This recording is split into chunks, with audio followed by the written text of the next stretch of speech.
जय गुरुदेव। गुरुर्ब्रह्मा गुरुर्विष्णु गुरुदेवो महेश्वरः। गुरुः साक्षात परम ब्रह्म तस्मै श्री गुरुवे नमः। अर्चनी वंदनी प्रातः स्मरणी परम पूजनी गुरुदेव के चरणों में वंदन कर आरंभ करते हैं। विश्वकर्म प्रकाश ग्रंथ का अध्ययन चल रहा है और इस क्रम में हम 6वें अध्याय के 106 श्लोकों को देख चुके हैं। 6वां अध्याय प्रासाद विधान है। आज की इकाई में, आज के पाठ में हम पीठ लक्षण, लिंग प्रवेश विधि, ब्रह्मशिला, कूर्मशिला और 27 प्रकार के मंडप, इनको देखने का, समझने का प्रयास करेंगे। तो सबसे पहले पीठ लक्षण को देखने का प्रयास करते हैं।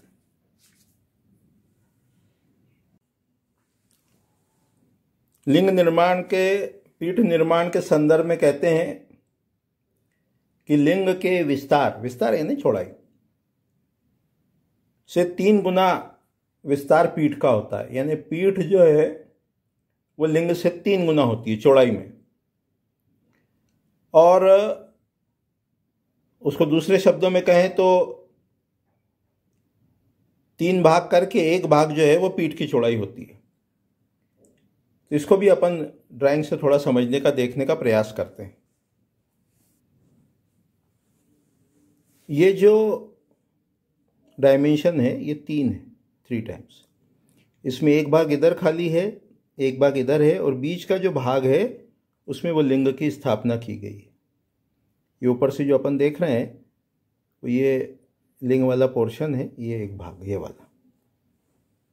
इस प्रकार से बताया कि टोटल 3 भाग करके उसमें 1 भाग जो है वो लिंग की स्थापना के लिए रखा। और ये जो है ये प्रणाली जिसमें से जल बाहर आएगा। और ये जो पीठ है इसकी ऊंचाई 16 भाग करी और उसमें से सबसे नीचे वाला जो 1 भाग है वो भूमि के अंदर प्रविष्ट रहता है। फिर इसकी मोल्डिंग्स हैं, उसके भी वर्णन किया गया है। फिर कहा है कि कूर्मशिला की स्थापना करें। कूर्म यानी कछुआ। तो उस कूर्मशिला में 12 मुख वाला सोने का कछुआ बनाकर स्थापित किया जाता है। उसके पश्चात श्लोक क्रमांक 121 में बताते हैं कि वो जो 12 मुख वाला कछुआ स्थापित किया तो वहां भूमि के हृदय में रत्न आदि की स्थापना करे और उस गर्भ को वज्र लेप से छिद्र रहित कर दे। वज्र शब्द का अर्थ होता है कठोर।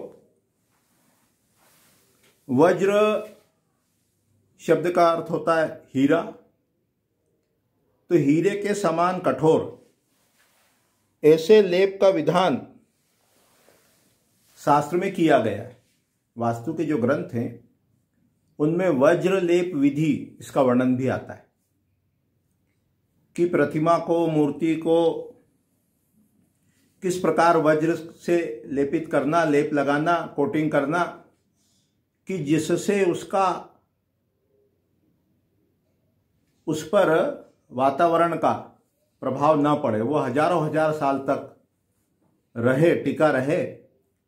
उसकी विधि का वर्णन वास्तु के ग्रंथों में मिलता है। उसे वज्रलेप विधि कहते हैं। बृहत संहिता नामक वराह मिहिर द्वारा रचित जो ग्रंथ है, संकलन है, संहिता है, उसमें एक वज्रलेप का पूरा अध्याय है। उसमें 4 प्रकार से वज्रलेप बनाने की विधि का वर्णन हमें प्राप्त होता है। तो ये जो गर्भ की स्थापना करी, जिसमें सोना है, रत्न इत्यादि लगा दिए, उसके बाद उसको वज्रलेप से पूरा पैक कर देते हैं, कोटिंग कर देते हैं, ताकि उस पर वातावरण का कोई भी प्रभाव न हो। इसके पश्चात 27 प्रकार के मंडप का वर्णन हमको प्राप्त होता है। मानसार आदि ग्रंथों में पूरा एक अध्याय मंडप के नाम से दिया गया, मानसार में, मयमत में।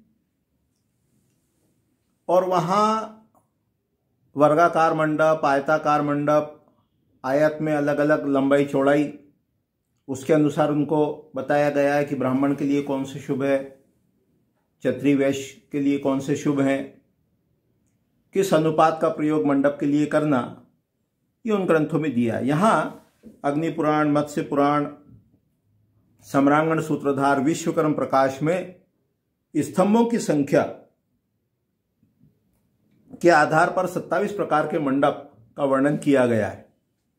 उसमें पुष्पक है जो 64 स्तंभ का है, पुष्पभद्र 62 स्तंभ का है, सुव्रत 60 स्तंभ का है। इस प्रकार दो दो स्तंभ करते हुए 27 प्रकार के स्तंभों का वर्णन, 27 प्रकार के मंडप का वर्णन हमको यहाँ विश्वकर्म प्रकाश ग्रंथ में मिलता है।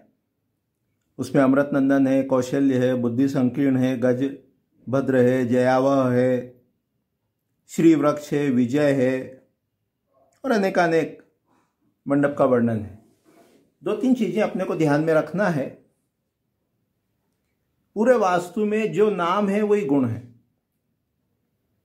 जो संज्ञा है वही विशेषण है। तो इनके परिणाम या इनका फल, ये जो शुभ मंडप है, इनका फल भी उनके नाम के अनुसार प्राप्त होता है।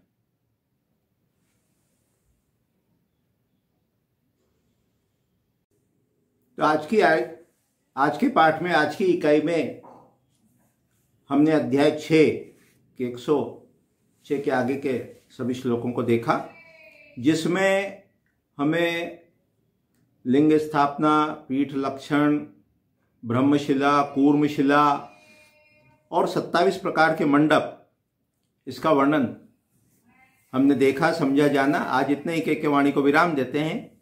आगामी पाठ में द्वार लक्षण, उसको समझने का प्रयास करेंगे कि मंदिर में, घर में, वापी कूप तड़ाक में किस प्रकार से द्वार का 15 प्रकार बताएंगे अपने को, उसका निर्धारण करते हैं। 15 प्रकार से द्वार का निर्धारण बताया। और बाहर जो पेशाच विधि में 32 पद होते हैं, ईश, पर्जन, जैन, महेंद्र आदि, तो किस दिशा के किस पद में वो द्वार है तो उसका क्या परिणाम प्राप्त होता है, द्वार वेद कौन कौन से होते हैं, द्वार के दोष कौन से होते हैं, उनको सबको क्रमशः देखने के समझने का प्रयास करेंगे। अभी इतना ही कह के वाणी को विराम देते हैं। जय गुरुदेव, जय गुरुदेव।